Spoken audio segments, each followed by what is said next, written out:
It's January 29th, 3:18, and my name is Asher Underwood. I'm here. I have my Turkish prayer rug right here, and I have the painting that my mother did right here. I got my name from my mama. I got my game from my mama. I wouldn't be nothing without my mama, or for that matter, all of my relatives. And I want to say to all of my relations, thank you for allowing me to be here, and thank you to the Creator, right? So, Bismillah ar-Rahman ar-Rahim, which means in the name of God, in the name of Allah, the most infinitely merciful and compassionate, the being that enables us to have life and to breathe and to see and to create and to grow and to communicate with one another and to love. It's been said that God is love, right? So I say that to say that, you know, as a pale-skinned, white American, somebody who was born in America, born in Texas, white dude, I feel like my brother Jesse called, my comrade in the Uhuru Solidarity Movement. You know, I'm very upset about what I'm seeing in the country right now, and I'm very upset of what I'm seeing with my fellow Americans in dealing with some of the complex issues that we're faced with. And once again, if you have a different perspective or you have some insight, I invite you to share that with me, right? But for those of you that didn't see the blog the other day by the homie Jesse Call, MC Call, with the Nerf gun analogy, definitely scroll down my timeline and check it out. Look up MC Call and look to his Nerf gun analogy of the conversation he had with a 7-year-old about the fact that if you're in America, if you claim to be an American, if you have American citizenship, or if you're trying to come to America, just understand that, you know, the government of America is a very complex, multifaceted, multiple branches situation with a lot of people involved. But the reality is that unless you're Native American or have Native American heritage, and that includes Mexican Americans and Mexicans and indigenous people north of the border in Canada, all the way down to South America, because, you know, in general, Americans tend to forget that we're not the only Americans, that this is the North American continent. There's a Central America and there's a South America as well. So Americans is really, all of us should be looking to build a better world. You feel what I'm saying? And so I say that to say, if you live in America, you live on indigenous land. This is indigenous land. This is Native American land that was taken from the indigenous people and passed down, as well as the wealth that was passed down through slavery, through colonization, through the building of the international global economy. I'm a card-carrying member of the Uhuru Solidarity Movement. The Uhuru Solidarity Movement works under the directive and through the guidance of the APSP, the African People's Socialist Party. I came into the movement through my comrade Prince Capone and our chapter in Seattle, which is a big chapter and it's expanding.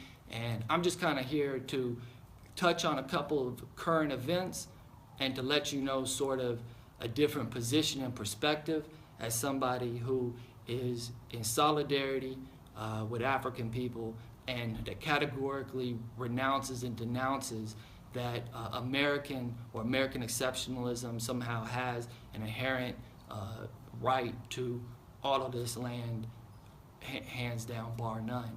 So, you know, I just want to say I didn't vote for Donald Trump, and I also didn't vote for Hillary Clinton, okay? And I'm going to kind of explain that. But what I kind of want to talk about, the policies that Donald Trump recently put into effect since he became president. The initial is to go forward with the Dakota Access and the Keystone Pipeline, right? This has got to stop, okay? It's a hypocrisy, one, because there's very few jobs that are actually created from those pipelines. Those pipelines are in violation of international and our national treaties with the Sioux Nation, particularly Dakota Access Pipeline that I'm referring to. But it's not just a Native American indigenous issue, it's an environmental issue that affects all of us. And it especially affects all of the people that live and get their water from the Missouri River and from the aquifer that's affected by the Keystone Pipeline, right? So one of the most troubling things about the pipelines that Trump signed an executive order on is that the gas and the oil through those pipelines don't even benefit Americans. It goes to China. And I don't have nothing wrong with the Chinese. I believe in a global economy, that we should be able to trade and engage and visit one another. But the reality is Trump ran on a campaign of, America first, right? But this isn't really about America first. This is about Trump's business associates first and their financial interests first, which has been, a part of the biggest problem with American intervention and imperialism throughout the known world, So we're going to touch a little more into that, because while I just want to say that I fully denounce the Keystone Pipeline and the Dakota Access Pipeline, and I think that we need to divest our monies from these banks that are financing these projects, and we need to use media to call out the hypocrisy in some of these ventures that benefits a very few people. And like I said, it's sending the product overseas, so it doesn't even directly benefit us.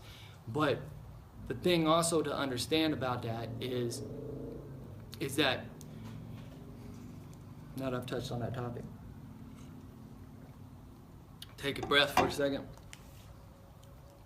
It's just really painful to see nonviolent water protectors getting sprayed down with water in freezing cold conditions, being hit with rubber bullets and losing eyesight, losing limbs. The blood of Prolific, the rapper, such an incredibly talented, compassionate individual, somebody who worked in the oil fields and left, somebody of mixed heritage, Hispanic, Native, white, and he's a talented artist that's facing 7 years right now in prison because of some Trump, no pun intended, up charges in relation to his activism, protectionism, I would say, around the Dakota Access Pipeline. So this sort of stuff needs to stop. But the thing that I want to talk about specifically when it comes to Donald Trump and when it comes to this administration and when it comes to what we're faced with is that, the thing that's interesting is, one, Trump, the reality is, let's just take it back. So we're addressed the executive orders, right? The Keystone and the Dakota Access Pipeline. The next thing he did was go say he's going to build the wall, right? Go forward with the wall. Now, a lot of Americans agree that there needs to be some reform with our immigration policy and how we work out trade relations with Mexico and countries like China and things of that nature. But I have lived and live in Texas, New Mexico, and California. Texas, New Mexico, and California all used to be a part of Mexico, right? So it was through war and it was through conquest and through colonialism and imperialism that those wars were fought and that land was taken and made part of the United States. So what makes it inherently the United States land when it was stolen land in the first place, right? Secondly, there's, it comes back to this issue of trade, right? So the one thing Trump did was pull out of the TPP. Some of you might have found that interesting that Bernie, of course, was also campaigning to pull out of the TPP. Both Bernie and Trump pivoted left to follow that notion, catch up all them Democrats and working people in the Rust Belt states that lost jobs, something that Hillary didn't do. She was pushed to that point by Bernie and by Trump. But pulling out of the TPP is a very fascinating thing in light of, again, the pipeline running gas to China, and Carlos Slim picking up the Mexican side of the Trans-Pecos pipeline that's uprooted over 30 families here in Texas. That's the truth about Texas, but I don't hear people upset about that, you know? And I just want to remind you that the Texas Rangers is owned by Big Oil. If you're a Texas Rangers fan, the Texas Rangers historically is a white supremacist organization. It killed more Mexicans and Native people than any other organization in Texas indiscriminately. And, you know, Ray Davis sits on the chair of Energy Transfer Partners, which is the company effectively running the pipeline through North Dakota, Trans-Pecos, etc. So I suggest that we burn our Texas Rangers gear, we deface it, and we stop giving these people money. Not just the Texas Rangers, but professional sports in general has become a massive distraction to the social political realities that we're currently faced with, right? So the next thing that I wanted to talk about is I wanted to talk about this ban, this Muslim ban, right? So the Muslim ban, right? Let's talk about the Muslim ban for a second, okay?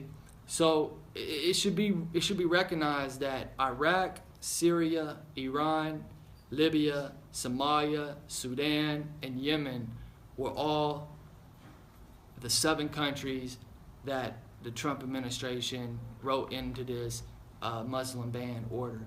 Now, there's a couple things that I wanted to say. I wanted to say, first and foremost,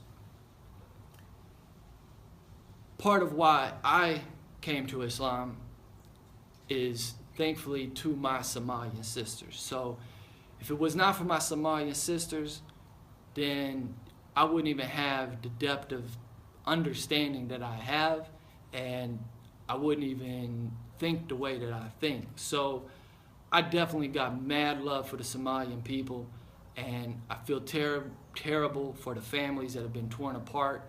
I support the protests and raising awareness. However, I'm really frustrated with the media. When I say the media, I want to say the mainstream media, MSNBC, CNN, the quote-unquote liberal news stations that Donald Trump and Bannon have called the opposition party, right? And the reason I'm upset with them is because, one, they're part of the reason we're in this situation in the first place. They're the ones that told us that Trump never could make it, remember that? And they're the ones that I would say co-conspired with Hillary and the DNC to make sure Bernie never got in that position. Because the companies that own Time Warner, there was, of course, behind Hillary. So it's, you know, I wanted to bring up the painting with my mom, and I spoke about my mom at the beginning of this video, that I got my name from a woman, I got my game from a woman, and I have tremendous respect for women, and I support, I do support the women's movement and the women's march and all the women that were out there in the streets. However, again, I do think it's important to look at the money, to follow the money and see who's funding some of these different activities from an NGO perspective and where did their money come from. So I'm not the best person to go into that, but there is people that is quite educated on that, and I've been reading a lot of really interesting information. And it all goes back, of course, to George Soros. George Soros, of course, was one of Hillary Clinton's biggest supporters, and so it's just kind of ironic that the Women's March timed with Trump's inauguration, and there was a lot of women that felt left out of the Women's March. And I say that because there's a conversation here that's not a broader conversation that's not happening in the media, for example, around these 7 countries. And what a lot of people are speculating, for example, that Donald Trump chose these 7 countries to put on the ban list because these are the 7 countries he doesn't have hotels in, right? But in reality, if you check out the article, there's several articles actually I could put in the links in the description, that the 7 countries were actually countries that were identified by the Obama administration. So that's sourceable. You can look that up. Of course, the Obama administration did not issue a travel ban against all immigrants or refugees coming from those 7 countries, but those 7 countries didn't come out of a vacuum. They came out of U.S. National security and intelligence and essentially the military, right? Now, it's important to recognize that Iraq is the country that George Bush used as a 9/11 as a pretext to invade, and over 1 million people was killed. And then when Obama pulled out, he left all the guns, all the tanks, all the equipment, and ISIS jumped up, right? So ISIS came out of the failed policies in Iraq. And again, while I did not vote for Donald Trump, I don't support what Donald Trump is doing right now. I'm upset with it. It's important to look at, though, the different things that come out of these people's mouths. Even though they change up 15 different times, the campaign that he ran on was that he was initially against the war in Iraq. Trump says that he said it would destabilize the Middle East and that it would cost us all this money, which is in fact true. The next thing is Libya is on this list, right? So Libya being on this list is important because the WikiLeaks reveal that Hillary Clinton and Blumenthal and the French president, they conspired to utilize NATO, to drop Libya's air command, to send in the moderate rebels, the ISIS types, that basically killed him. And what the WikiLeaks revealed was that it was the gold that Gaddafi had and his desire to put all of Africa in a single currency, that he was going state to country and proposing a single African passport for anybody within the continent of Africa to be able to travel freely throughout the continent, a true unification, and a single African currency that would come out of the Bank of Nigeria in 2020 to take Africa off of the European currency control. So again, that's why it's important to understand that it's why it's important in understanding that these countries are effectively a part of us being in those countries creating problems. You see what I'm saying? So that's what kind of Americans we need to look at and we need to deal with. There's an article I would suggest that you guys check out in the Huffington Post, Hillary Clinton, the Podesta Group, and the Saudi regime, right? Which talks about, people ask why wasn't Saudi Arabia added to the list, right? Well, why is it that Hillary Clinton sent $29.4 billion and 80 F-15 fighters to Saudi Arabia, which were then used in Yemen, right? And now Yemen's on the list. You see what I'm saying? Just connect these dots. That's why I'm saying, like, I look for anomalies and I try to understand a little bit better what's going on. With that being said, man, I'm just really concerned about the direction of the country, and I'm really sick of seeing the division that is being created, not necessarily because people think differently, but people are getting different information, right? And we need to break through the lies, the people that really want to just see us divided and that want to push us into war, because when we're pushed into war, the only people that really benefits is the weapons manufacturers. They benefit from arming both sides of the conflict. You feel me? So I'm not of the Democratic Party. I'm not of the Republican Party. I'm of the Independence Party.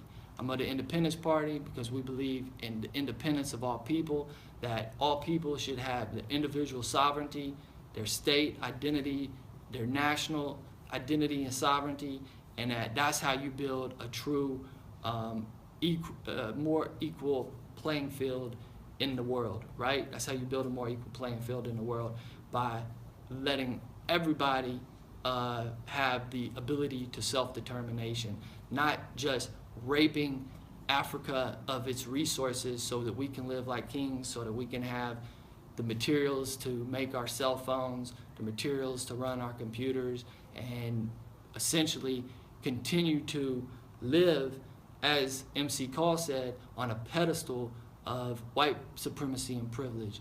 No matter how hard you're working, you know, you're not working for us. There's people that's working for us to sew these clothes, to make our shoes, and they can't afford these clothes and these shoes.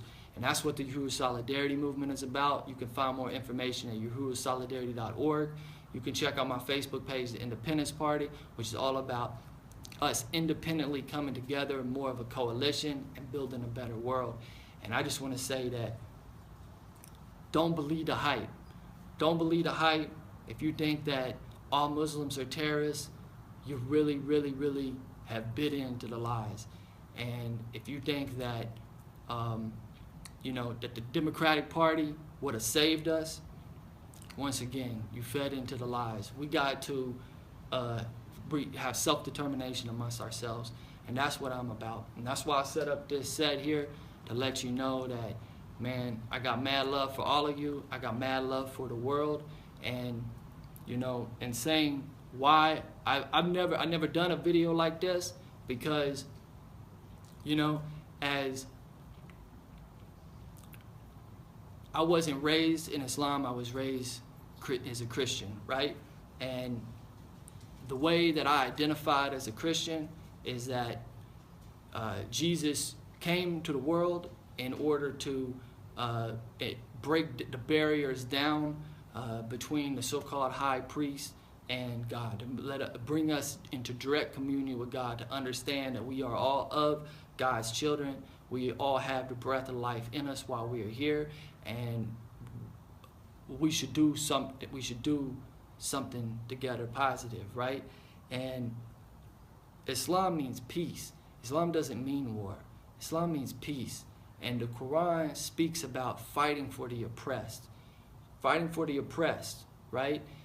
Islam means peace, and a Muslim is one who submits to the will of Allah, which means God, right? So Jesus in the Quran is mentioned over 30 times, like 7 times more than the Prophet Muhammad himself. The Surah of Al-Imran is the surah that's named after Al-Imran, which is Jesus' mother Mary's lineage. That's her family name, Al-Imran. So my thing is that if you're a true Christian and you live the philosophy of Jesus' message, then you're a Muslim because you follow the will of God. And Jesus is a very high respected prophet, the highest respected prophet in Islam next to the Prophet Muhammad, to the extent that it's believed that Jesus returns with the Mahdi on the last day. You see, but the mainstream media won't tell you that. The mainstream media won't tell you the things that Christians and Muslims have in common. The mainstream media just wants us to be divided. And it wants us to be divided by not telling the truth about why we're in the conditions and the situations that we are right now, such as, the lie around weapons of mass destruction that Bush and Cheney and Rumsfeld concocted and straight up lied to the American people, and over 1 million people was killed in Iraq. Why aren't they being on trial for war crimes? Why aren't we looking at them for the failed policies that Barack Obama continued? And if you read the Atlantic article by Jeffrey Goldberg, The Obama Doctrine, who sat with Obama, that was with Obama on Air Force One at the White House, Obama idolized, literally idolized and looked up to George Bush foreign policy. And he furthered it. He furthered the Homeland Security and the Patriot Act, and the pulling all of our sourcing all of our information into a database, which Edward Snowden revealed, which the WikiLeaks have revealed. And then on Christmas Eve, just before the end of his presidency, rather than releasing Leonard Peltier, a political prisoner that's been down for over 2 decades, rather than releasing Dr. Mutulu Shakur, a political prisoner, or any of the other political prisoners, instead he signed the NDAA, which basically set up an agency to monitor the validity and the factual basis of news. So now they're moderating the news. He set it up for Trump's Trump's FCC guy is against net neutrality. So what does that mean, to be against net neutrality? It means that you might not even see this video because it could get flagged and taken down because I'm speaking something that people deem anti-American or false information. but I'm looking. Where's the false information in anything I said? That's my challenge to you guys. I want to know where I'm wrong so that we can discuss it and go deeper into it. But that's pretty much it for the press release, for the announcement, to let you know. If you want to join the Yahuwah Solidarity Movement, reach out to me. Check out YahuwahSolidarity.org. Get with Prince Capone or Jesse, MC Call. Get with any of the comrades in Seattle that's building. And we're looking to build a chapter in LA. We're going to build some chapters here in Texas. And if you're looking to start up a chapter, just get with us. We can let you know how it's done.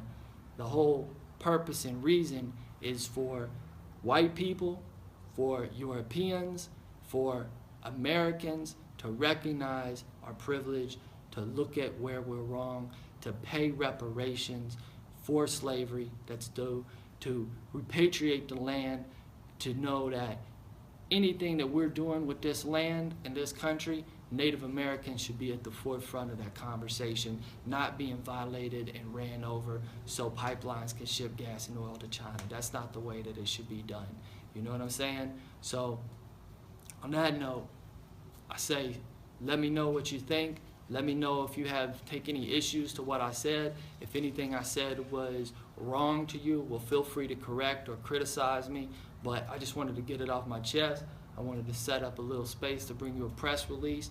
And I got another video actually coming soon, but I'm kind of editing it and I wasn't ready to release it, so I decided to go live for you guys. Anyways, for those of you that tuned in, it wasn't a lot. The numbers dropped. I think I got a little too raw for a couple of you. But if you watch this all the way through, man, let me know. Let me know you watched this all the way through. That's it. Hope you have a blessed day, my people. One love.